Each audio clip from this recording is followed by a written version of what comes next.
So welcome everyone. Welcome to the Ontario Harm Reduction Network Cross-Cultural Harm Reduction Training, Session 1.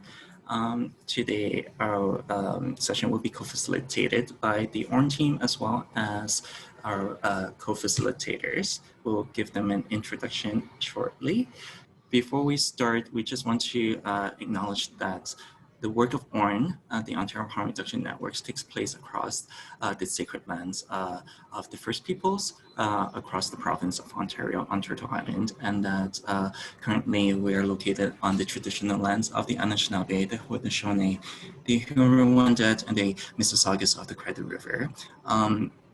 We often do land acknowledgement to, express gratitude for sharing the land with the Indigenous peoples and communities. And as we all know, harm reduction work is very important for Indigenous peoples and communities. The impact of, colonization, intergenerational trauma, residential schools have really impacted our fellow Indigenous brothers, sisters, and communities greatly. So if we can, take a brief moment to just reflect on our own journeys of where we're at in terms of truth and reconciliation, as well as perhaps on the agency level, and perhaps seeing how we can engage in this work in a more collaborative, meaningful, and respectful manner in the future. So I'll just ask us to reflect for a brief moment on this.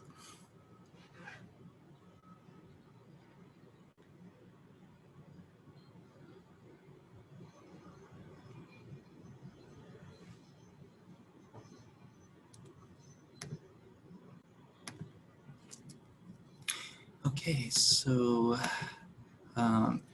just want to, tell everyone a little about ORN, the Ontario Harm Reduction Network. So we support harm reduction efforts in Ontario by providing training like this, networking opportunities and consultations to service providers and agencies. So our primary stakeholders are not people who use drugs, but service providers who are supporting people who use drugs. Our vision are that people who use drugs are treated with dignity, respect, and free of judgment, receive effective care and support when accessing services across Ontario. So that really speaks to the values that we hold, and as you will see in the training, we've engaged co-facilitators with living experiences of drug use, and that's one of our key tenets. And then in terms of mission, is to really enhance the capacity of service providers and organizations to support and serve people who use drugs by providing training, education, and networking opportunities. What we value, briefly, I talked about, centering the experiences on the people who use drugs, and then, really cultivating an atmosphere of learning and sharing and opportunities to networking. So today, this training is the first time we're providing to, a diverse community of ethnocultural and Indigenous HIV/AIDS service organizations. Very privileged to be able to do this, and thank you for taking time to, take part in this training. We want to provide quality training, education about harm reduction, and to build knowledge and skills of individual service providers and as well as the organizations. So the ultimate goal is, reduce stigma, discrimination facing people who use drugs on the individual, systemic, and structural levels.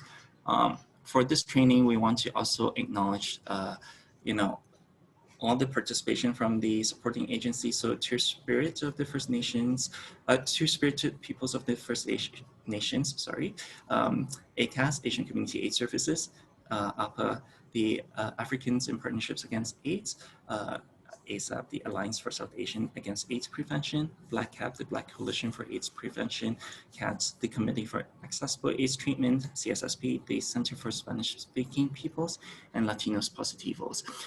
We also are grateful for agencies who are part of the planning committee, including Two-Spirits of the Two-Spirits of Peoples of the First Nation and the Committee for Accessible AIDS Treatment, as well as to your staff team for connecting us with the wonderful group of drug culture experts who are serving as co-facilitators today. So meet our co-facilitator. One of our co-facilitators for today's session is Adrian. Adrian migrated to Canada in 2015 from Jamaica and recently became a Canadian citizen. He possesses a well-qualified corporate background, yet also believes in active and meaningful volunteerism and community service and development. Adrian's diagnosed with HIV in 2018, volunteers and holds membership with the following service providers and nonprofit organization, non-governmental organizations such as Black Cap, where he was the board member for between 2016 and 17, CAT, APA, and the Toronto People Living with AIDS Foundation, PWA. Adrian's currently a program associate at CAT, participating in a variety of programs, including ETSN, the Ethnocultural Treatment Support Network, the CHAMPS training, the Champions in the Community HIV/AIDS Champions Mobilization Project training, and the Acceptance and Commitment Empower AIDS training, as well as today he was joining us as a co-facilitator for this cross-cultural harm reduction training. And Adrian is also, sorry, I'm a little nervous right now and not the best at kind of maneuvering Zoom. So Adrian also is completing his second degree. So congratulations, Adrian. Thanks for joining us today. Our second drug culture experts, Samuel Lopez, also known as Samantha Tranch. And Samuel is a community mobilizer. He settled in Toronto in the mid-80s when he came to Turtle Island, fleeing away from war-torn El Salvador during the Reagan administration. He lived with his parents and siblings in Montreal before moving to Toronto in 1987. Mr. Lopez studied international development at U of T. He has contributed to the community as Spanish interpreter and a career in documentary filmmaking. He founded the Latino gay group HOLA 30 years ago, the HIV prevention program at the Center for Spanish-Speaking Peoples, and most recently with Maureen Owino, founders of Latinos Positivos. Samuel brings his expertise in peer support of drug users and Aboriginal people living with HIV/AIDS and long history of international work with Indigenous and Latinx HIV/AIDS movements. We also actually, there are two other drug culture experts.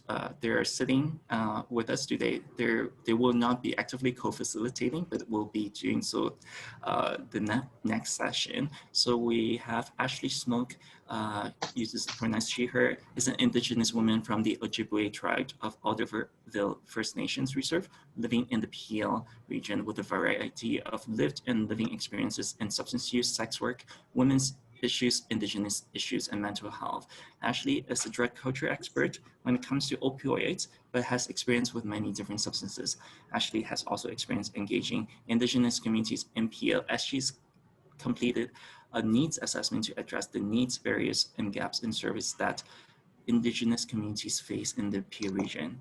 Ashley is a peer harm reduction outreach worker and sits on the peer drug users advisory panel and the peer advisory board, as well as participates on the peer regional opioid strategy, peer integrated drug strategy, and the Ontario-wide public health opioid strategy. She does advocacy work to address the need for safe supply and sits on the Ontario-wide working group for safe supply programs. She does a variety of advocacy and public speaking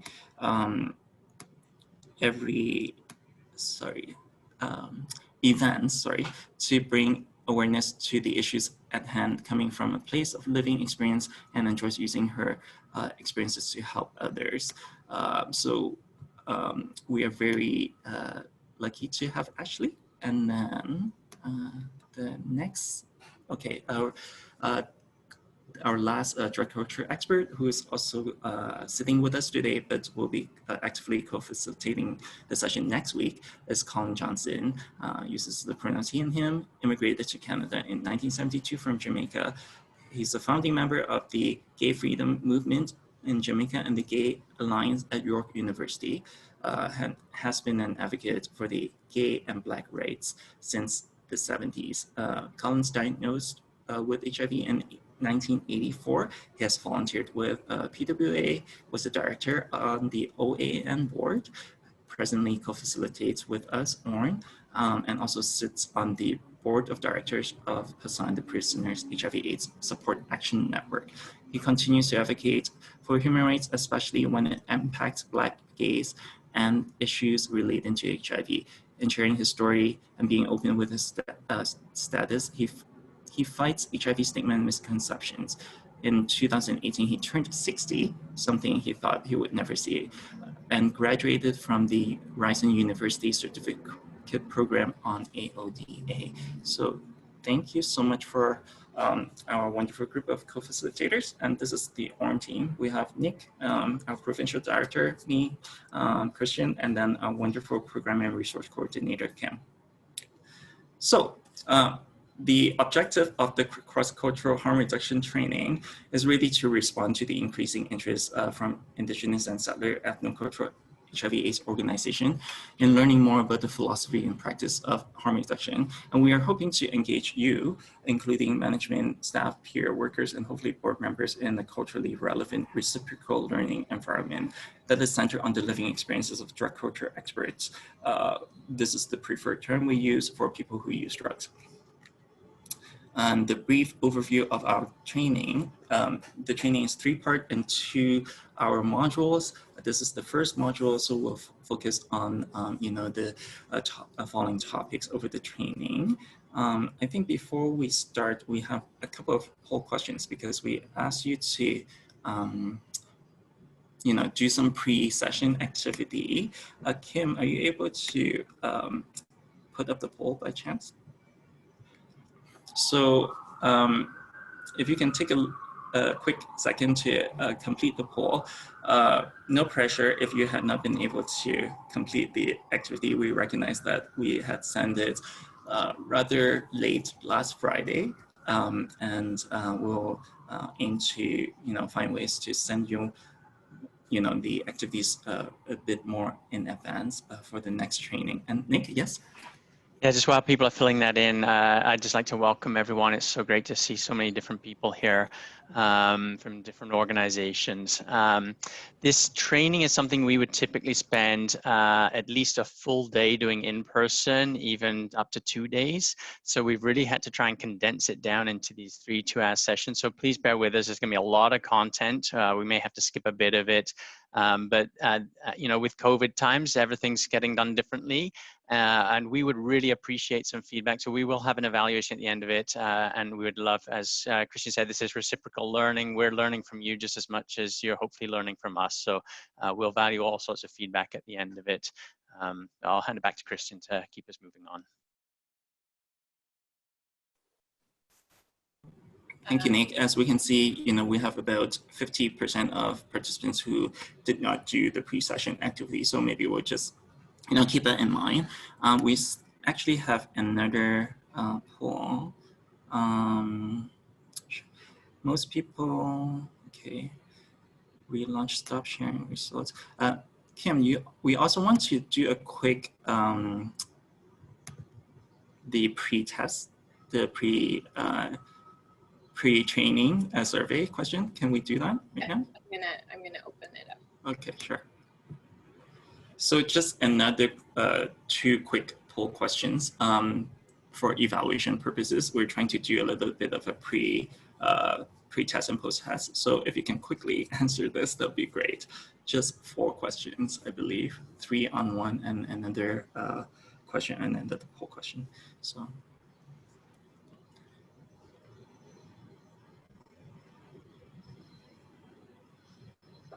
Okay, so I think most people feel like very confident in terms of how they could effectively work with people who use drugs from harm reduction framework. Okay, and then Kim, are you?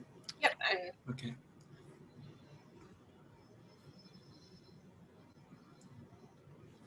And then this is more for the evaluation. So if you can just answer this question quickly, we'll be asking you the same questions. during our post-session evaluation survey, which we'll send out by SurveyMonkey. But if you can quickly answer these 3 questions, that would be really greatly appreciated.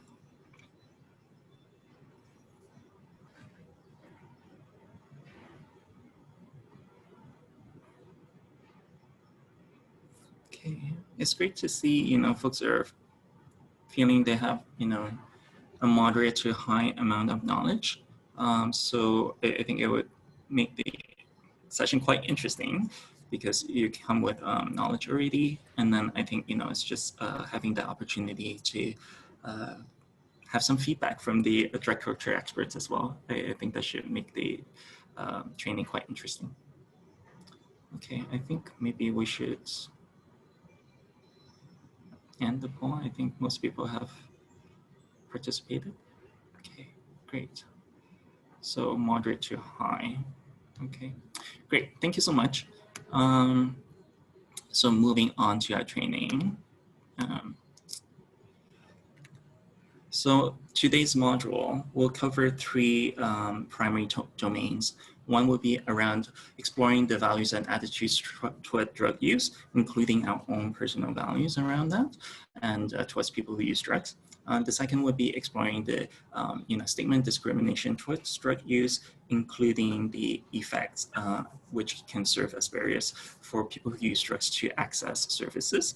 And then lastly, the impact of drug policies on the Black, Indigenous, and people of color communities. And we have, I would like to invite our co-facilitators, Adrian and Samuel, to join us at this time. Adrian and Samuel, I'm not sure if you want to share your video, but if you do, please say hello to folks. Hello. Okay, so that was Samuel. Hello, everybody. And Adrian. Great. I would throw it out to Samuel and Adrian. From your perception or experience, what types of drugs do you see in the communities that you belong to or the communities that you support? So let me just go first. So I see that everybody is a little bit well aware of what is happening in terms of on a national scale. And I would not disagree with anybody's point here. Everybody pretty much have interrelated or similar responses. And I'm not so sure, but I was looking to see if I see opioid on this, but I'm not seeing it. But then I'm just noting that there is a quite big deal of a difference between what's illicit here and what is legal. So I guess the conversation will flow along those lines in terms of what is being categorized as illicit and what is being categorized as legal for usage. But from my experience, what I've seen, pretty much everybody's comment here is on my list. Thank you, Adrian. What about you, Samuel? Can you hear me well? Yes, you sound perfect. Okay. I'm thinking of my experience with the HIV Latin community. First, I realized that alcohol is one of the greatest impact because it's socially accepted to do it in front of others, and it's less stigmatized by society. There's no discrimination in the consumption of it. So I have seen that is a major issue for many individuals when it comes to relating to others on behaviors and fitting in. Cannabis is something that people use, but that it has been a process due to the legality of it in being out about it. What I have experienced privately on the one-on-one situations of meeting people is that people are switching from crack to meth, from smoking to slamming. But in that order is what I'm experiencing. Alcohol, cannabis, crack, and now meth. Right. One quick question there, like just so I don't know if this was going to be along your conversation lines, but my big question is, or my $1 million question is, why is it then that based on how we categorize it, in terms of what's illicit and what's not, why is it socially acceptable and why is it not socially acceptable? The differences. Go ahead. Nick. Adrian, was that the question you had for Sam? No. I was just throwing it out there for the purpose of discussing these Sure. points, Okay. in terms of what's socially acceptable Yes. and what's not, Yeah. and why would we determine what is socially acceptable if the impact is the same, and why would we determine that it is not socially acceptable if the impact is the same? Right. That's my question. Great, thanks. Any takers to answer, to that question, feel free to raise your hand. I see like hands from like Sam and then also Nick. And I encourage folks to use the raise hand functions too, because it will be easier for us to keep track as well. Okay, Sam. I do it like this because it makes me feel like I'm physically present rather than just pushing buttons. Sorry. Yeah. The social acceptable or not, it does have a different impact from my point of view, because what is socially acceptable I use in front of others, and what is not I don't. Yeah. So in terms of, I think maybe like that's actually a good kind of segue in terms of going into, one of the surveys we sent you as a pre-session activity was, oh, wait, what am I doing here? Okay.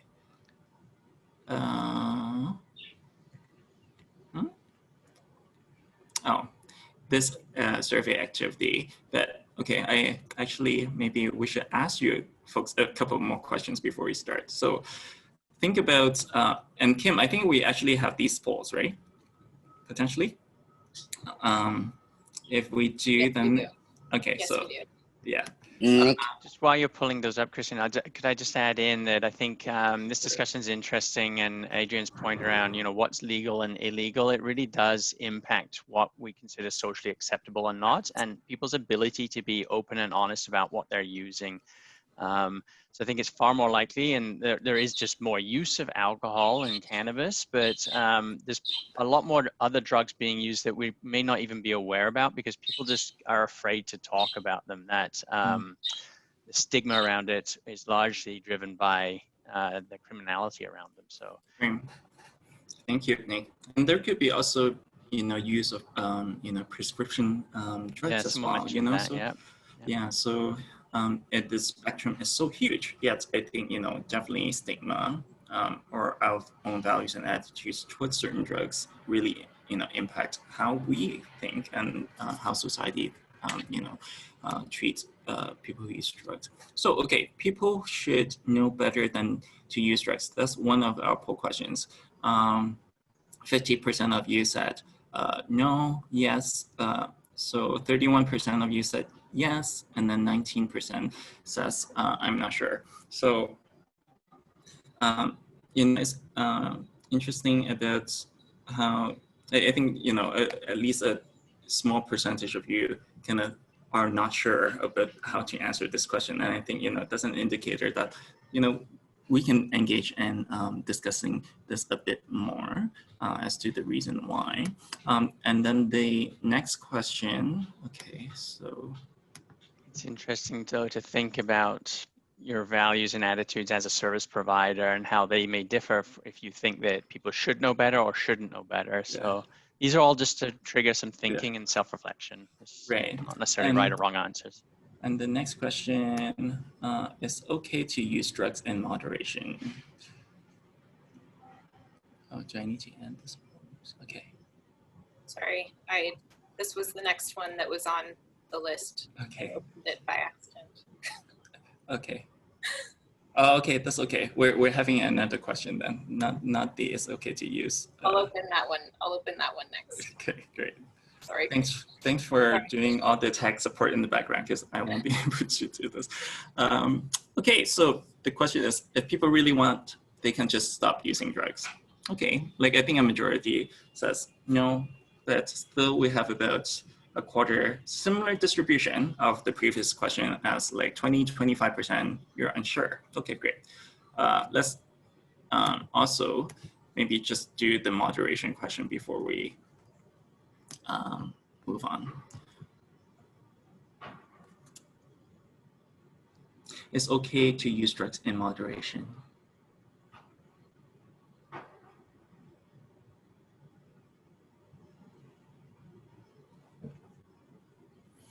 Okay, most of you think it's yes, which is interesting. You know, there's a shift in the distribution of the responses. So yeah, I think, you know, these are all questions that we, you know, there's can be very subjective in a sense, right? And we actually really want to dig deeper to find out where are those values and attitudes coming from that inform how you answer these questions. In terms of, you know, moderation, speaking of moderation, we have all these, you know, Tim Horton cups. You know, what is moderate, you know, use in a sense? You can love large coffees, extra large coffees, medium coffee, small coffees, extra small. You know, the preference could be, you know, along the line of spectrum as well. So I think, yes, the purpose of the activities, as Nick said, is just really for us to help you reflect on your attitudes and values toward drug use. Okay, so let's actually move on to the survey. I'm not sure if any one of you got an opportunity to complete the survey. For those who were able to, you know, I'm just wondering, were there any questions that stood out for you when you answered the survey? And for folks who did not have a chance to answer the survey, I would encourage you to you know, complete them at the end of the session. So it gives you a sense of, yeah. There was a comment in the chat there that I responded to, but the intent was not for you to submit this survey. This is just something we use in in-person workshops, and it's just to look at some of those statements and see if you can relate to some of these experiences of stigma, and then some discussion. And we usually just pick a couple just to have a chat about and see what people think. So we were curious if any of these were harder to answer or not, or if any of these really stood out for you or challenged you in some way. Maybe you can type in the chat.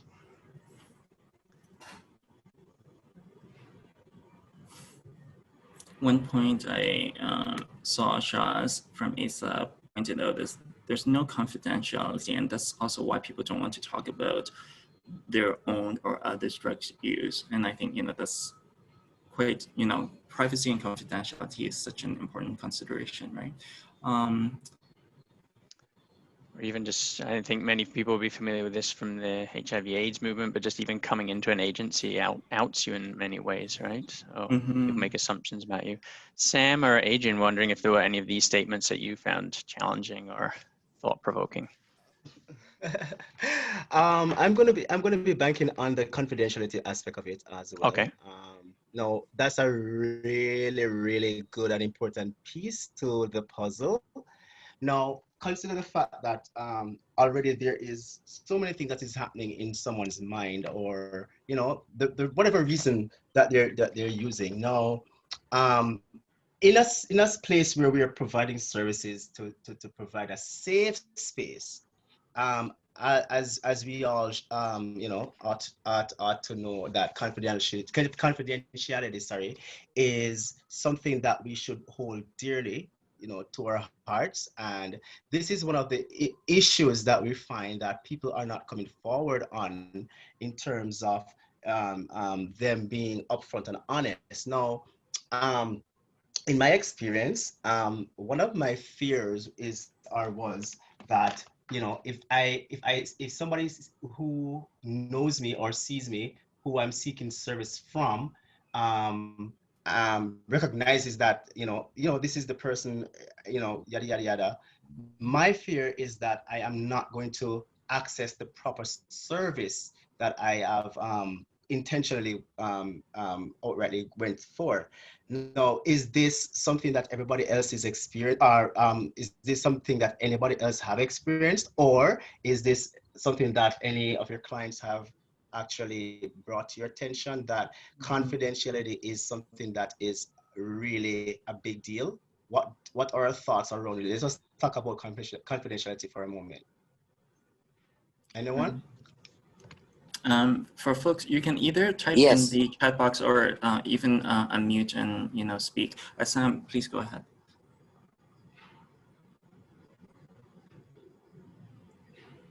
You're muted right now, Sam. There. Yeah. Yeah, on the confidentiality part, I think it is a big deal, mostly in the workplace, because at the end of the day, now I realize who is not using a substance of some kind to get through the day, from coffee to cigarettes to alcohol to pills, whether they're prescribed or not. But there's always, even on the prescriptions, there's always something to judge about mental health. And I think the part that makes me uncomfortable when being around people that are different than me is that judgmental issue of whether are you under the influence. Every single time it's that kind of question that is that I'm not volunteering, rather than saying, am I not doing my job well? Right? Or judging my mental health. Those are the things that were sticking out for me, and how uncomfortable I am when I'm surrounded by others that are not necessarily where I am at, and mostly because of confidentiality. Right. And, Bridget O'Connell, thank you. I'm not sure which agency you're from, but you said shame from family finding out keeps a lot of people from asking for help. And I think, Sam, you touched on just, this judgment, right, could potentially instill a lot of shame. If people are shamed for their behavior, why would they want to actually share more again? Shaz from ASAP, you said, I think there's a great risk among people of color to disclose substance use to people from the same cultural background. And that's quite interesting. Can I find out why? I need to know why. Yes. Though. Like I want to really want to know why. Okay. Let's see the responses. Or Adrian, I was actually wondering if you could also share a little bit of your own experience with the service providers as well on this topic, because I think it's quite interesting what you had shared with us as well. So. Well, on a more serious note though, like consider the fact that within every community there's a sub community, and based on my experience, like I've seen where the sub community is where the real fear is, because you don't know who's going to say what and to whom they're going to say it to, and whether or not whatever information is being said is correct. The fear of the fact that it is being passed on, or the information is being said outside of the spectrum of what it's supposed to be, the original intent, it hinders, or it is a barrier to access the service that is needed.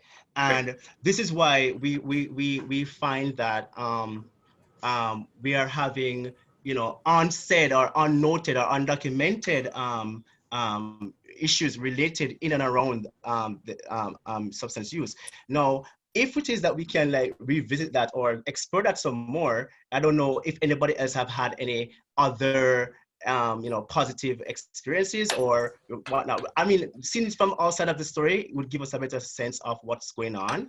But from my experience, it's not a good experience, especially from the same community, because there's always a sub community that's there that is you're in fear of judgment. So Adrian, before maybe throwing the question back to the larger group, can you actually maybe, when initially Nick and I had the meeting with you about co-facilitating for this session, I remember you actually shared with us a very poignant, story about how you were able to access, as a person who uses substances or explored substances, how you were able to access harm reduction services or the harm truth reduction. is the truth is you don't, because at the end of the day, even if you're going to be brave enough to say, okay, you know what, let me do the quote unquote right thing, in this situation. The fact that you're thinking that, somebody might be seeing me, somebody might recognize me, the fear around that, it expands beyond what it is. So the truth is that you don't really want to access anything. Okay. And so you rely on other sources. Right. So what did you actually end up doing, Adrian? What I actually end up doing? Listen, Yes. my mind was like so turned off from everything, to be honest. Yes. I Yeah. just walked away in that shame. But I recognized what was going on. And I was like, you know what? Maybe, this is not such a bad thing. I didn't take it that seriously.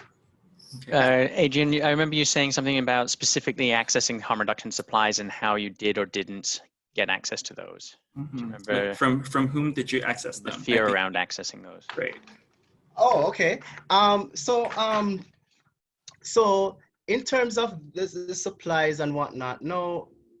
In terms of okay, I thought I addressed the fear around that. What exactly specifically you're asking? Sorry, Nick. So it comes back to the earlier point around what we consider legal and illegal in terms of substances, and then particularly within different ethno-cultural groups, how police and laws have been targeted and applied, and the fear of criminalization.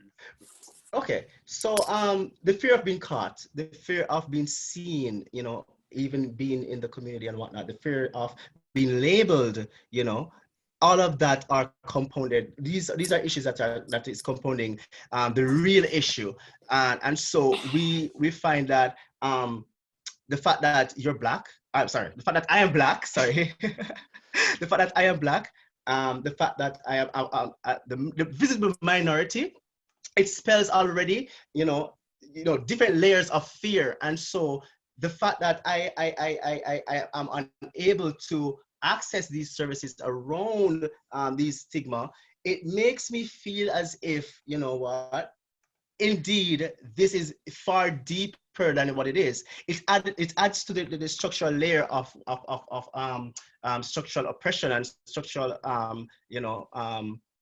structural, not structural violence, the structure in terms of what is there in the systemic oppression. Sorry, that's what I'm trying to remember. It adds to the layer of systemic oppression, whereas there you are trying to access services that will help you as an individual. Just the fear of you going there, the fear of being caught by the police, the fear of being serving sentence, the fear of being seen, being labeled. All these fears are additional layers that are added to the issue of substance. Thank you, Adrian. And then I also, Kim, thanks for reminding me. Actually, Colin, you actually have raised your hands twice. So I want to first give you an opportunity to speak. Colin, if you can unmute your mic.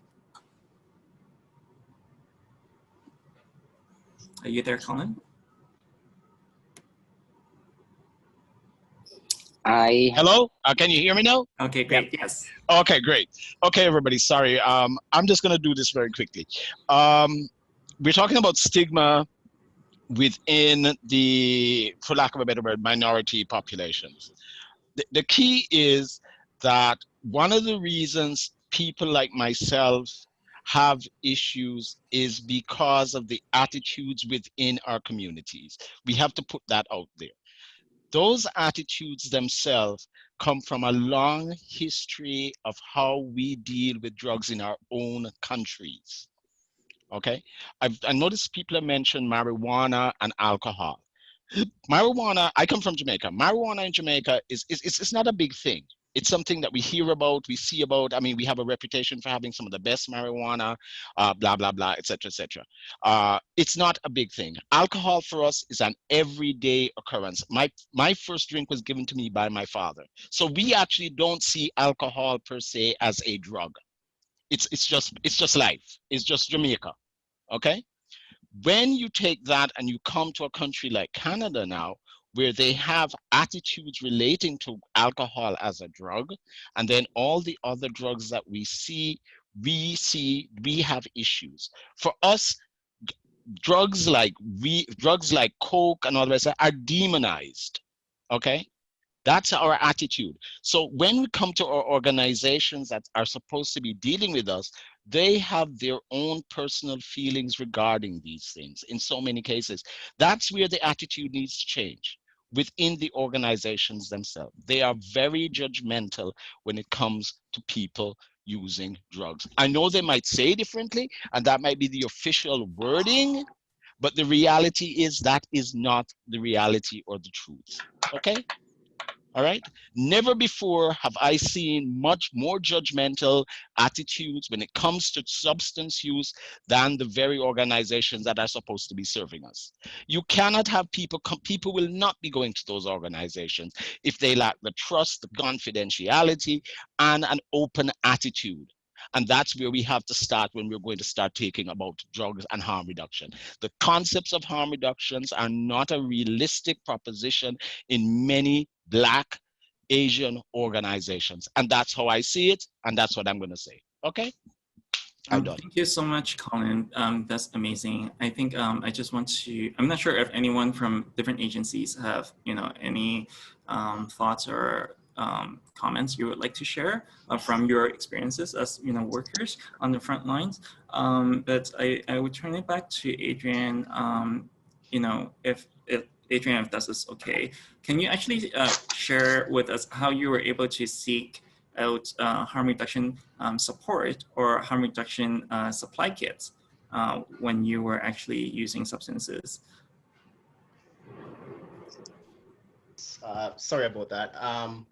So that aside, separate and aside from what I've experienced in terms of just the fear of going in, I in terms of accessibility, it's always a situation where I have relied on other sources in terms of other individuals, one who I trust, who I could have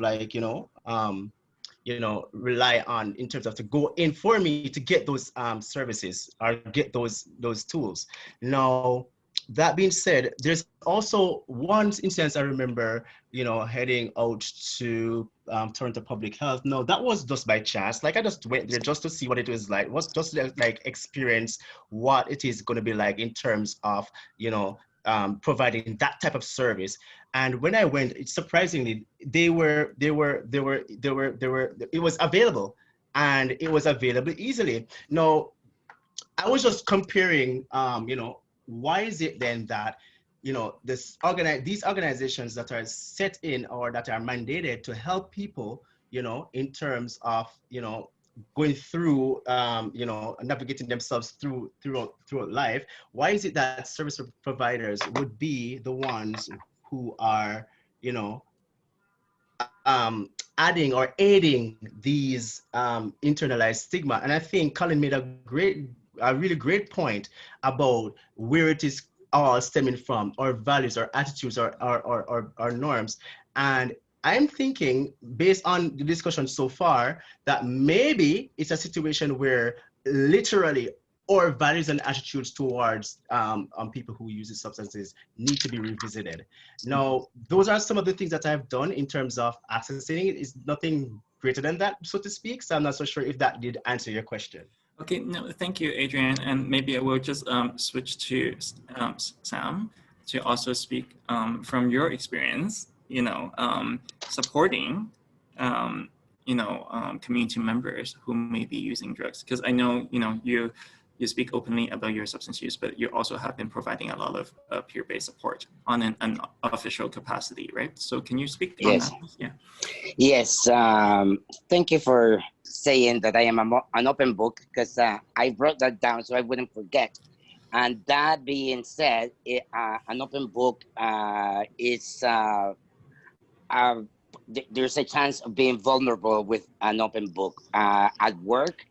Then people know that you use drugs, and to get you engaged is, yes, I know he's good at it, but it's Sam, right?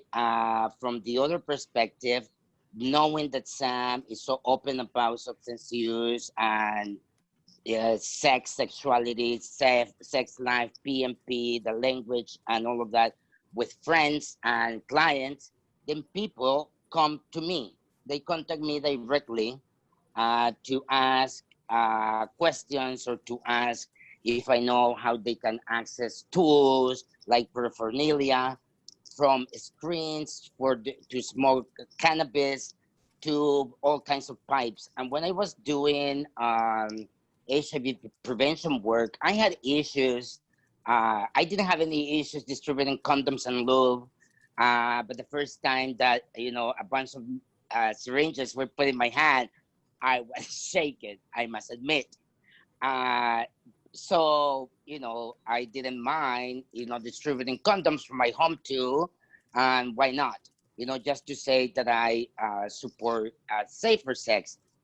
But nowadays, people who come to me, they could be service providers or they could be friends or peers. But the thing is that sometimes what I notice is what they are asking for is not something that I have. It's not, I'm not qualified to prescribe or to diagnose.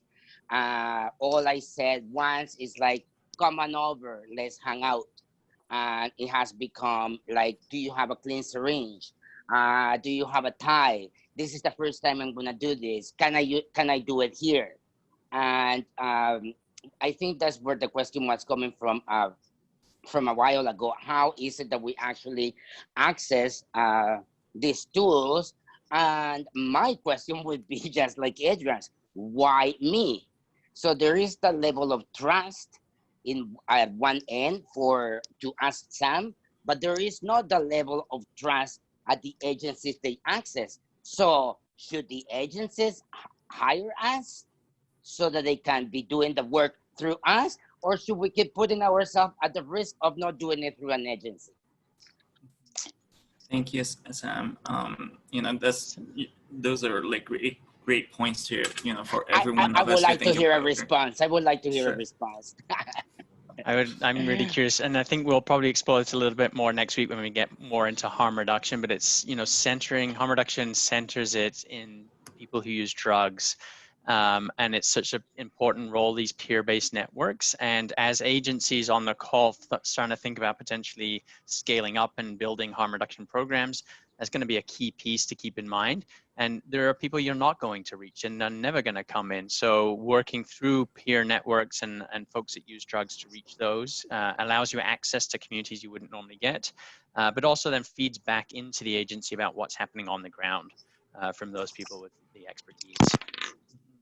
And I think, like from my own perception, as someone who's worked in the ethno-cultural community within the HIV sector for about like 10 years or so, what I've noticed is that, even though there are mainstream harm reduction programs and supports out there, in a sense, many of the racialized community members are not necessarily accessing them. It's great that the indigenous communities, they're a bit of somewhat ahead in the game, and they agencies are able to support indigenous community members at agencies such as OHAS, the Ontario HIV/AIDS strategy, or like Two Spirits of the First Two Spirits people of the First Nations who are taking part today in this training.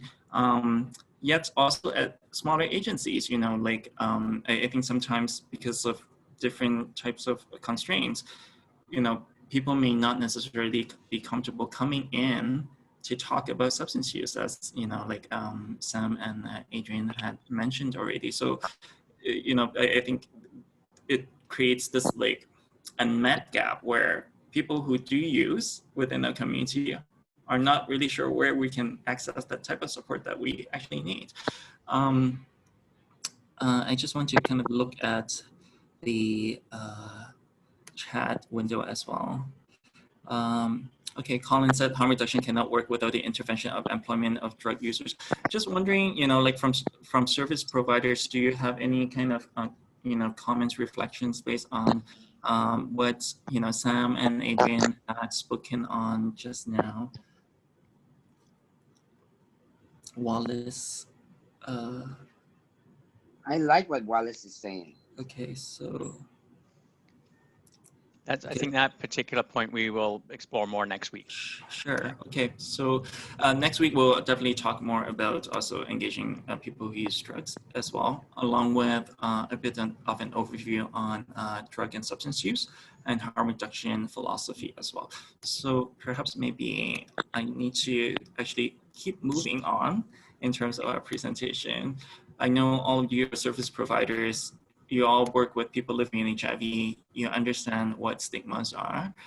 We just want to, show, the impact of stigma in terms of how, there can be internalized, externalized, and stigma, but, there's relational stigma, which is, I think, something that for indigenous and also ethnocultural communities, something we really need to focus on. How are we being judged, in terms of our own associations, our own relationships, right? And are we able to actually do more to counter those types of stigmas through reflecting on our own values and attitudes?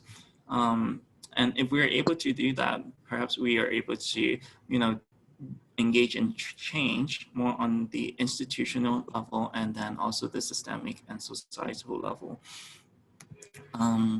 So the cycle of stigma, how it really kind of informs roles, expectations, oh, I don't like drug use, they must be, junkies. And then that leads to, they won't be able to hold down jobs, so we won't hire them. And that makes people who use drugs feel even worse. And then it reinforces labels and, structures and policies, whatnot. I think this slide, just for engagement, I know that we're supposed to engage with one another respectfully, but this is a slide where you will see words that are not, always in respectful tone. And this is okay for this instance, for this training. What do you see on this slide that, really strike you? And, or maybe type in the chat box, what do you hear from, are some of the terms that are used to describe people who use drugs? And if you're able to share in the chat box, we can get a sense of, what's really being said out there. Maybe what do you hear about being said about your service users, potentially? Addict, Wallace, thank you.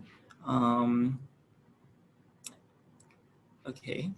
And when that Druggie. word addict and druggie, yes, that's all someone okay. becomes, right? Right, addict, druggie, crackhead. Okay, Wallace. Okay, I think the intensity of the stigma is starting to increase. And okay, so Ryan, interesting. I've personally heard police officers use crackheads repeatedly, and just thinking about that, how does that inform or strengthen the relationships between people who use drugs, who are really citizens, and they have all the rights to be protected by the police force? How's the police calling someone a crackhead helping with that relationship, right? Junkies, yes. Garcia, I don't know where, is that a term? I'm not familiar with that term, Mary. Top right, okay, thank you. And okay, so a lot of the different terms, I think, it really holds a lot of meanings, and thanks for taking part in this and,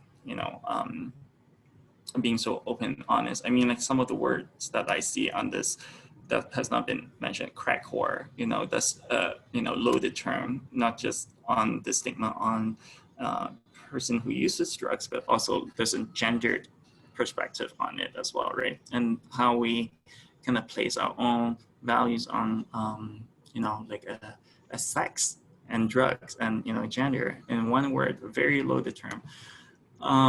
So I think, like when we actually interact with people who use drugs, we really need to, I think Sam said, people go to him because they just want to feel safe and be heard, per se.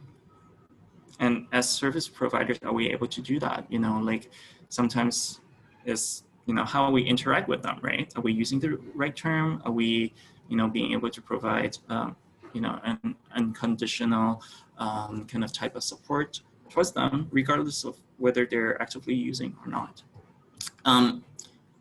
So Sam and Adrian, wondering if you have any kind of thoughts about the types of words that you hear being used within your own community, the terms that are used to describe people who use drugs. I hear sentences, not words. Okay, can you maybe provide some examples, perhaps? Yes, as long as I don't have to repeat what I wouldn't want to. Okay. Okay, sure.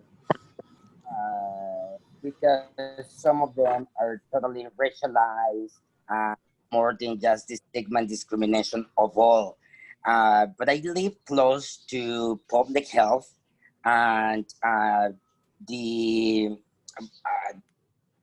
common experience of people in the neighborhood is being concerned about needles everywhere. And this I hear when I'm walking around with the dog. Be careful, there might be needles here because druggies come and inject here. And I mean, in terms of the fact that it's true that I'm gonna find needles, it's a given. The experience of who I hear it from is of hatred, having to run into this situation because of these druggies. What I hear most commonly at my place is conversations on Ontario works versus disability. Is it the beginning or the end of the month? Do I have enough to get some more? And that is also from those who supply that have substances in terms of when the checks kick in or when the checks arrive. And so the language is all based on isolated demographics of poverty, people in the shelter system, people that are homeless, and people are talk among themselves about being thieves, stealing from each other. And so that language goes outside the circle, and the rest of us start acting like, be careful because they could be thieves. Be careful because they may cause you some injury. And those are the things that I see, but most of anything is the vulnerability of such people having to face society without any human aspect in how they interact with others. Mm-hmm. Yeah. That's a very... Go ahead. Yeah, sorry. go ahead. No, so that's a very interesting point of view, because I've also heard along the way, about this connotation towards the end of the month and the beginning of the month as well. So then it only leaves an impression to believe that that's a targeted set of people who are now being discriminated against in another way, that will reinforce the internalized stigma. Now, the language used as well is also a determinant to the stigma, whether internally or externally, whatever, whichever. The language use is important, because when you use languages like such as these on the board, you realize that these are personas that users are now grasping and taking on, even though it's a situation where it is what it is. But these are words that are now being embedded in people's mind who uses, and so they become what is being said. But then it sparks another part of the conversation. Who has the power to be saying these things? And you know what, word have power. People might be looking at these things and say, you know what, this is true, this is me. And so you find that there is a big relationship between what the language that is being used and what's actually happening.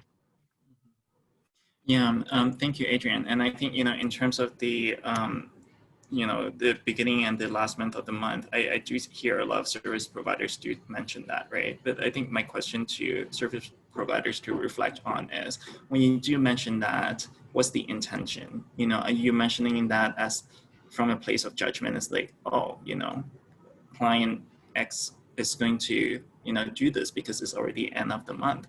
Or are you saying that, oh, because I know client X based on experience, they're going to maybe spend, more money at the end of the month when they receive the check from assistance. Is there something that I can do to support this person in a more holistic way, right? So I think it also makes a difference in terms of like, why are we even talking about that? Okay, so I think Nick, these slides are you have a good way to explain in terms of like stereotypes of these slides. So I'm going to hand this to you. Okay.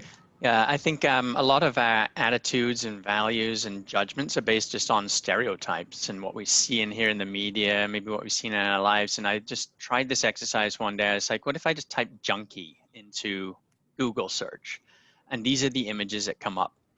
Well, these images are not reflective of everyone that injects drugs. These are the extreme cases and the stereotypical images. But this is what we then, or the public, start thinking of people who use drugs, these scary things. And then the next slide, Christian, I did the same thing for a crackhead. And this is what we, as a society or as Google algorithms think what crackheads look like, right? If you notice, though, it's interesting because under the crackhead search term, there's a subcategory for Toronto. And when you click that, if you move to the next slide, Christian, the image suddenly changes quite a bit, right? And we just suddenly see our former mayor of Toronto there. And he would not be your typical stereotypical image of someone who uses crack. And we know that people of all different, we actually know that white people tend to use drugs in higher rates than people of many different other backgrounds. But that's not the first stereotypical images we see when we type in crackhead. So again, just being really mindful of how we're forming our ideas and concepts, but also the people we're serving with. They may internalize a lot of this stuff too. And I don't know if Adrian or Sam, you've got any thing to say about internalized stigma, or how you felt being labeled away, or just thinking that maybe you shouldn't be doing what you're doing, or Yes, I have taken people by the hand to Victoria and Dundas to public health to experience picking up their own pipes from there rather than coming here. And the reason is because there was nothing difficult about it. Mind you, some of the feedback I have received from that is the going in and the walking out. Who's gonna see me, what's gonna be said about me, and things like that. Or what's the kind of demographic they're gonna run into when they go in there. So when I take them there, on the way out, I ask them, so how many of those people that you're afraid of to run into did you just see there? Do you see anyone, any of the Black guys that you know? Do you see any of the Latino guys from your community? Do you see anyone that you that they have HIV? Were there a bunch of Indians inside, and that they obstructed your entrance or exit? Because these are kind of the fears that people have said in different language of the situations they don't want to run into. And it still is, it's having to go to that place that is just for druggies, and that if you are there, you're picking up needles. So that to go that far to sit with them on doing harm reduction 101 and explaining that that's where stigma and discrimination comes from is the part that I don't do. I do the practical part of, okay, here is what you could have got somewhere else. But I see that people don't feel welcome, and I then ask them, so what do you see? And then they would say things like a bunch of white people that are poor or homeless, but they don't see a welcoming space. Yeah, thanks. Thank you so much. Adrian, do you have anything you would like to add? No, I mean, I'm just listening as I go along, you know. I've never had any of that experience. The only thing I've done really is like to indicate or direct people where to go. That's about it. But no. Right. Yeah. So I think, you know, the impact of stigma, as we have all kind of spent the past little while on exploring, is really, you know, impactful, right? And I think, you know, for our marginalized communities as drug users, you know, and from racialized or indigenous communities, communities which already experience a lot of multiple layers of, you know, discrimination, you know, the effects really intensify. Nick, you had your hand up? I was just going to say, I think actually this slide we can skip because I think we'll actually, it makes more use to talk about that one next week.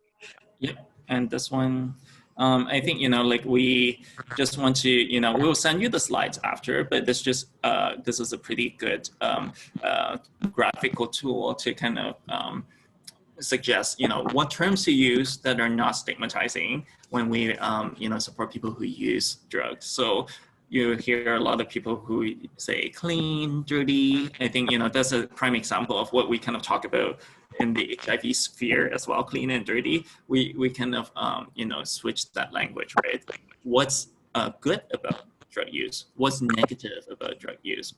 Per se, or this has been like tested positive for drugs or tested negative for drugs. Clean also has been used as like for the term abstinent. You know, you can replace that, so the connotation is not whether it's clean or dirty. So you can look at that graphical tool after. I'm not sure if anyone of you had watched these videos that we sent out. We thought we would like, you know, choose some short videos for you folks to watch. I think if you had, we actually had, you know, built some questions for you to ponder. So, you know, in terms of, we explored, I think, quite enough around, you know, the impact of stigma and discrimination on the individual level. So I think actually we will skip the slide. But, you know, something for you to think about is, how has drug-related stigma discrimination impacted you and your community? And more importantly, how has the drug-related stigma and discrimination prevented, you know, yourself or your service users from seeking out services? So I think, you know, like one poignant quote, you know, from, I think this is from the Toronto Stigma Study. And so someone said, you know, just by hearing the negative terms over and over again, they start really kind of internalizing it, right? Like if someone keeps on calling someone else a crackhead, then this person actually kind of internalize that, yes, I'm a crackhead, so it's okay for me to, you know, do XYZ. So I think, you know, we really need to be careful with the language and attitudes, how we, when we relate with one another, you know, how we talking to people, how we are we interacting with others. So I know a lot of you folks didn't get a chance to watch the videos, but we actually wanted to, you know, put some time for you to understand the impact of drug policies on the Black and Indigenous people of color communities. We're not going to have too much discussions based on the videos, but you know, we encourage you to actually watch the videos afterwards. With that said, you know, we included this, and notice the year and date on the ad for heroin. Okay, Nick, yes? Well, yeah, it's just important to remember in Canada, we have federal drug laws. So drugs are regulated at the federal level. But until we write a law that says something is illegal, there's nothing illegal about it. And heroin, which we now know is illegal and has been since, I think, 1908, used to have lots of medicinal use. You used to be able to prescribe it, go buy it. Same with cocaine, we had cocaine tooth drops. but we're going to get into talking a little bit about why these things became illegal and why it's so important now to reflect on that. Christine, Yeah, so maybe like a question to 19. ask is, yeah, so opium is the first drug to be prohibited in Canada. Why? Do any one of you have some ideas? And if you do, can you maybe type in the chat box?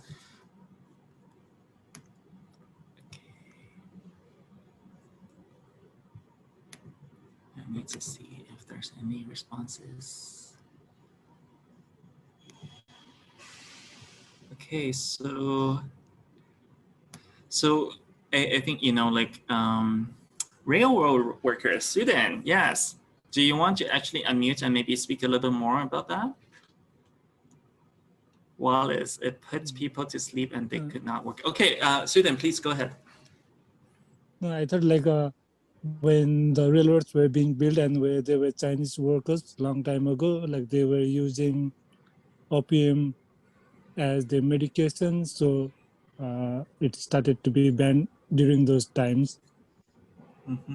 Great, thank you, student. You're right on. So you know, like the banning of opium was really a form of like social control, right? You know, Yes. so many like railroad workers from Asia coming. You know, it was like after the gold rush at the turn of the century. You know, turn of the 19th century. So, yeah, like a lot of the drug policies that we see, you know, during the present day Canada and North America, and probably globally, were based on, the intention of colonizers to exert social control over people. Nick, yes? Yeah, and I think it's interesting because if we go out into the public here, most people think these drugs are illegal because they are dangerous. They have no understanding of the history of the drug laws. But I always think it's really interesting. If alcohol was this new drug that we had never heard about and suddenly came on the scene, would we be selling it in the LCBO and beer stores, or would we make that thing illegal like tomorrow? Because it is one of the most, actually physically, it's one of the most toxic drugs out there, but that one's legal. So it's really interesting, and I really encourage you to watch these videos later and reflect a bit about these drug laws if you don't know that history. Yeah, so Robin Kacheko said it was used by immigrants, that's why it was outlawed. Colin Johnson said, call it for what it was, racist. So yeah, very well. And I think, you know, the legacies of these drug laws continue to impact, people who use drugs, and especially, you know, drug users from the Black, Indigenous, and people of color communities as well. So, some of the questions we posed for you, we'll send you the slides as well, but these were like, reflection questions for you to think about from the video. But I think, like when you hear about the history of drug policies, was there anything that surprised you in a sense?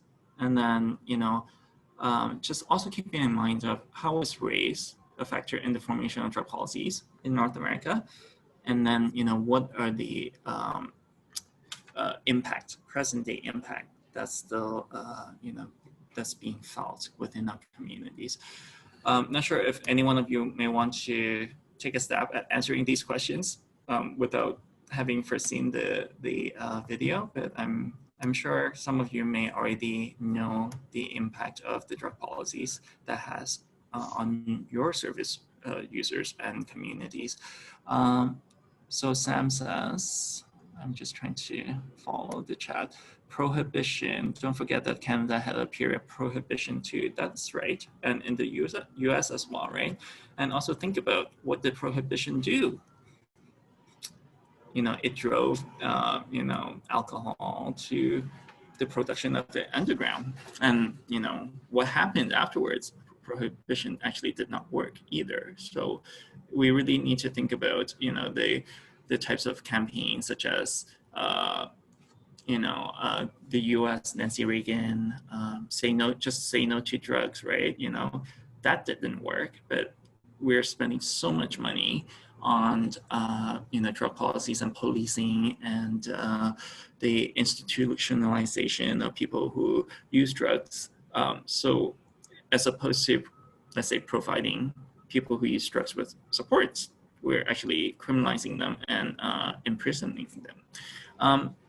Sam and Adrian, do you have any points you would like to add to this? I think, Adrian, you actually spoke about your fear of not wanting to be seen, accessing harm reduction programs because there's this particular fear for you as a newcomer. Can you speak a little bit on that? Absolutely. So it is important to, well, for me, being locked up is not something that I want, or it's just nothing that anybody would want. And so, given what it is, the fear of me being locked up, and having a criminal record, especially as an immigrant, it adds to different layers of you know accessibility. Now, I think that I think it was a Colin who raised that point about our Samantha who raised a point about policing as well.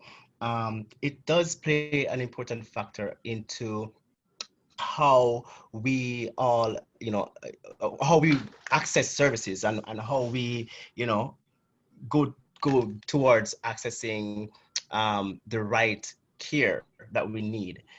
My experience around that came from a place where first of all, I don't like to see people in uniform. Well, I don't like police. Sorry, not people in uniform. I don't like police, because they've already have a history of abuse, and a history of continuing pain and suffering for especially those of my of Black descent.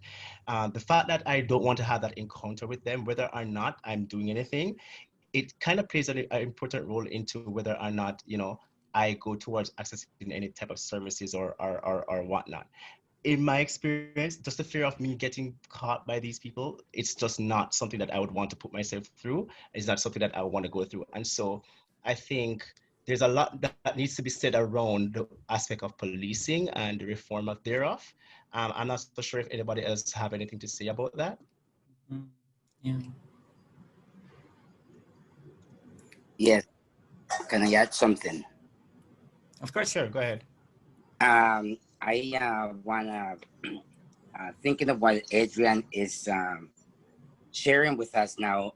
It reminded me of newcomers that I know that all have expressed their fears about what they do if that's going to affect their process for refugee status in Canada, and others who have wondered um, in how easily they or not they could be cut by police and end up jeopardizing their process to stay in Canada because they have gone on the streets prostituting themselves, buying substances and acquiring paraphernalia from whoever on the street, and so eventually selling drugs to a policeman.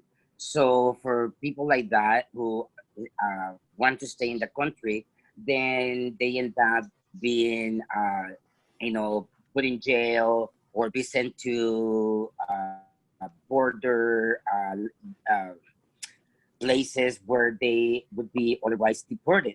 And working with people in those situations has been one of the most difficult ones because the the rights to being treated as a human outside of jail versus jail is not the same. And being detained by immigration because you still haven't cleared your history of illicit or charges due to drug use, then the newcomer becomes more vulnerable in terms of not having even a place that they can call home because they are facing deportation due to the fact that they have not been able to get their status in Canada because of previous charges. And with those charges, you cannot become Canadian and so on. So those situations are rather common, but we don't hear a lot about them. Yeah, I think Samantha just made an excellent point, because I was thinking about it like on a two-part violence basis, whereas one aspect deals with the processes that and essentially when it comes down to immigration, one deals with the processes and having a record, or the ability to face deportation. That's one aspect of it.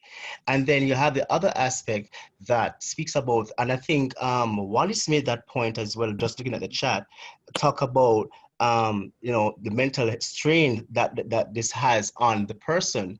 Now already this person is having a difficult time being navigating throughout the system in terms of immigration, and at the same time there's the fear of being of getting a criminal record and being deported. That is also another part that needs to be explored as well. So I'm not so sure if anybody have any experiences around that with persons, and or could share these experiences, because then these are two processes that I think hinders the accessibility of services. What do you guys think?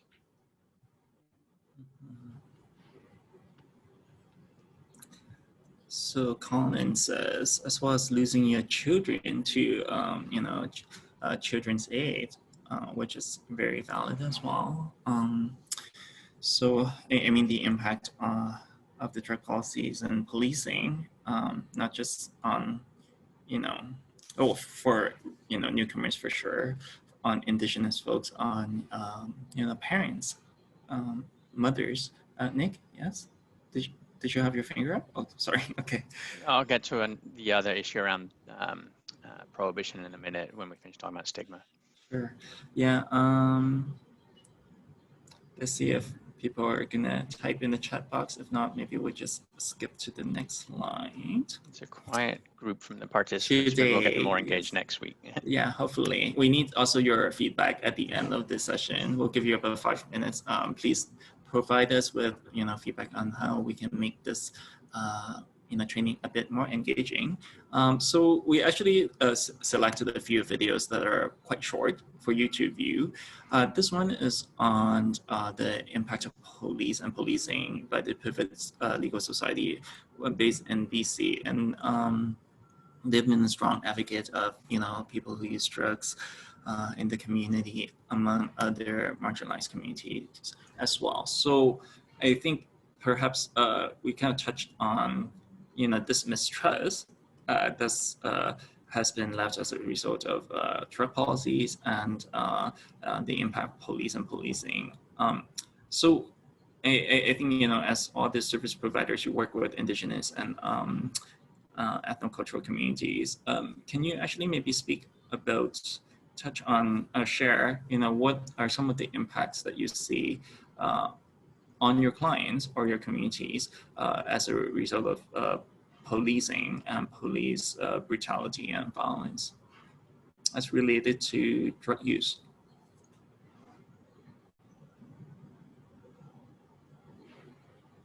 Wallace said the combination of extreme fear and excessive use of substance would often worsen mental health conditions. Wallace, I know you shared, a few comments before. Would you like to actually, do you have anything you want to add to that point? Perhaps if you want to speak, you can unmute yourself.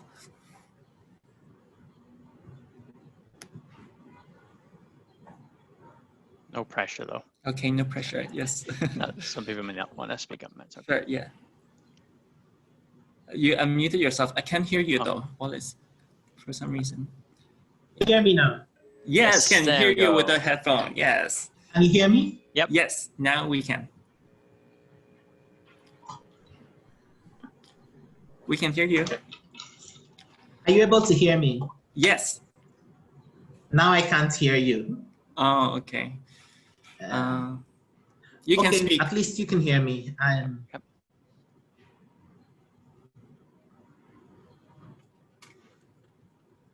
Right, I was saying that there is a lot of fear for especially those who come as refugees. So first of all, they've escaped somewhere. So there is already a lot of fear that they have not overcome yet. And many people who come as refugees do not even feel safe enough to access counseling or mental health support. And when there is also the substance use, the fear to access information on the substance, and the fear of being seen while accessing information or taking harm reduction kits worsens, can lead to excessive substance use or uncontrolled substance use. And the combination of this underlying fear and the uncontrolled substance use go further to worsen existing mental health conditions. And this is something that I'm speaking from my personal experience. When I was using substances, later I realized that there was a lot of fear that I have not overcome from my past life. And then the fear of the police, and the fear of being caught, and the fear of being seen by people of my own culture and being considered like a lost soul. And then all of that contributed to me not accessing harm reduction facilities for a long time. But eventually I did, but it did actually take its toll. And when there is fear already and you use marijuana or you're using meth, it's only going to increase and worsen existing mental health conditions. Thank you so much, Wallace, for sharing that and speaking so openly about your experience as well. Nick, you have your hand up, and then I think Sudin actually has his hand up as well. So. Yeah, I want to get to Sudin in a second, but I'd just like to add on to something Wallace was saying, and thank you very much for sharing that, Wallace. It's very poignant. A lot of agencies have historically had policies where you can't access services if you're under the influence. And I think it's really important to really critically think about that part. To me and where we work, it's not whether you're under the influence, it's about your behaviors there. So we can never be tolerating abusive language and behaviors. That's just not on for our own safety. But having strict abstinence policies for people to access services can actually be a barrier. There are many people that might actually need to go and inject before coming in to see you. It's what takes the edge off, or they might need a couple of drinks just to be able to even come in and see you. So more and more we're seeing agencies move away from strict abstinence-based policies around accessing services and looking at how you're behaving while you're there, regardless of what you're using or not. Yeah, Wallace, go ahead. Yes, I'd just like to add to that and say that there are actually people who are at their best behaviors when they are under the influence. Yeah, yeah. It kind of flips the thinking that many people have, right? Yeah. Maybe Sudin, you want to jump in there? Yeah, I was trying to share the impact of drug use, and I have had experience with this police a lot of times, but I have heard from some of the clients, like even after being assaulted or like being robbed, they were reluctant to complain to the police or call help for police because they were using or they had substances with them. So that is also one of the drawbacks of being a drug user or using substances. Thank you, Sudin. And I'm just, keeping an eye on the chat box. Shaz says, and Samantha, I think, some people, they do prefer to use alone too, and just kind of needing to get a sense of how can we actually, support them. I mean, like amidst the opioid crisis that we're experiencing right now and the impact of drug policies has led to, the unsafe drug supply that we're seeing today. That's been causing many deaths, preventable deaths in the community. How can we actually ensure that people who don't feel safe enough to access support outside can actually use safely under today's circumstances? I think next week we'll kind of go over a little bit of the mortality rates from last year and the trends for this year, and we'll we can talk more about that, but I think there's been an increase in deaths for people who use alone as well. So that's, speaks to a great barrier that's facing people who use substances. Okay, so perhaps maybe I just want to do a time check. We have about 15 minutes. Need to, maybe go through the slides. So I think, like the discussion that we're really hoping to get out is really, we explored the individual kind of level, relational level of stigma and discrimination, but systemically, from a historical standpoint, from an institutional standpoint, from a structural standpoint, how are these forms of stigma and discrimination, and including policing, we all know that's been impacting our communities greatly. How is that preventing people from our community from seeking out services and programs? So that's something for us to keep in mind as we continue with the discussion points. I think Colin had his hand up. Okay, sure. Colin, please. Yeah, no, I just wanted to address the issue of that came up about people using alone. And I think we have to understand that for a lot of people, especially BIPOC who are using alone, it's because they don't feel safe with a community. They don't know who else to reach out to. They don't, we've touched on the whole issue of stigma, and this is where stigma comes in. I am not going to tell the world that I'm using substances, so therefore I also don't know who is using substances, unless it might be somebody on like Grindr and Growler and the rest, and that's something I'm going to touch on on next week, because I think it's important we touch on that. But what I'm getting at is, so we know that there are people who are using alone. How are we getting out to them? What are we doing? What mechanisms can we use to try to get to those people? Because if they're not coming into the agencies, then clearly there is no connection there. So how are they getting their supplies, for one? They must be. And if it's not going through the agencies that are here, what are those agencies doing to get those people there? And I think we skirted around the topic, and I don't think we've actually come onto it. It's a matter of building fucking trust. Right. Okay, and it's so key, and that involves getting out into the community, letting them see that you exist, letting them know that you are there. And this could be done by just going in the area and picking up fucking needles in the area. It really doesn't take a lot.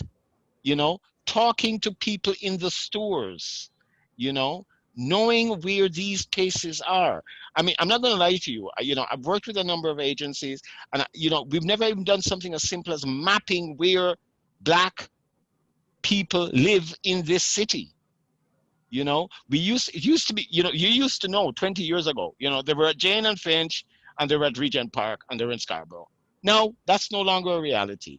People are all over in different segments. We need to get out into these communities, get them to know who we are. Okay, that's it. Thanks. Thank you, Colin. Colin, I think it's going to be a good segue to the next sessions too. Yes, because, I know. And centering the experiences and working with people like Sam in community to learn about your own communities, right? Yeah. And as last session, we'll focus on how to effectively do some of that work. Yeah. I mean, go ahead, Sam. Sam, you're frozen. Sentence I want to say. We have 10 minutes. What? Can you hear me? Repeat again. I think you were a little choppy. Okay, can you hear me well now? Relatively okay, yes. Please proceed. Okay. And then... I think you may be having some bandwidth issue. Let me see. I don't think I can do anything about it. Turn off your video, Sam. Okay. What I wanted to say is that I was touched a lot by the words of Wallace because it triggered a moment in life of having people coming over that to me they were my friends and nothing more than my friends. But what I realized that even when people know where to go get their kits, or if public health is open and around the corner, what is it that we can find at Sam's? And I'm not trying to promote myself. Please do not add anyone to the list. But the truth is, it made me realize that, is treatment, is the way people are treated. Because when I open my doors to people, it's because I know how they are being treated otherwise in agencies. And that is basically where my love to this work comes from just, touching someone, making them feel like a human. Or just a little part that is, being nice doesn't cost anyone anything. Mm-hmm. Yeah, very true. Thank you, Sam, for sharing that. And I also wanted to, just highlight some of the points that some of the participants have raised. Bridget, you said, from Tier Spirits, we have a tent set up at Park Downtown once a week and give out food and harm reduction supplies. The workers are there to build a rapport. So, really going to where people, are at, right? And, just knowing that folks aren't really accessing services at the programs or agencies, maybe agencies to think about how can we employ peers or, do some enriching as a outreach, meeting, doing kind of more in safe and private types of delivery services and pickups, right? Is that something that can be done by agencies? Cassandra, you said harm reduction programs need to establish ongoing partnerships with shelters, drop-in centers, and other providers in order to build meaningful relationships with community members that access services in those spaces. And Shaz from ASAP says, different people are drawn to harm reduction tables and tents, but people who use alone may not attend these outreach spaces. They may also represent a different demographic, economic than folks who are accessing the outreach, which is true, can be true as well. So Colin, I think, you mentioned that obviously, if people who use drugs from our communities can become more visible and, utilize services in the communities, that would be great. Yet I think, from, understanding the impact of stigma and, that's been the main, primary barrier and deterrent for folks from our communities accessing services. I think, potentially we, service providers can hopefully find ways and, really utilize the experiences and knowledge of people who use drugs, drug culture experts to inform their program planning and support strategies for people who use drugs from our communities. We only have less than 10 minutes. We'll give you like 5 minutes to complete an evaluation. So I think before we jump there, I think, the last point, summary point is really based on the discussions of today, how do all these relate to the work of your agency and the service users you're supporting? How can you as a worker or as an agency better support people who use drugs? And what are some of the opportunities and challenges faced by your agency to engage in harm reduction work as well? We don't necessarily have all the answers. I think, like you as experts in supporting your own community already are doing excellent and great work. Yet I think, hopefully based on the discussions and learning today, we have been able to provide you with some ideas and areas of focus to inform your work better in this area of harm reduction.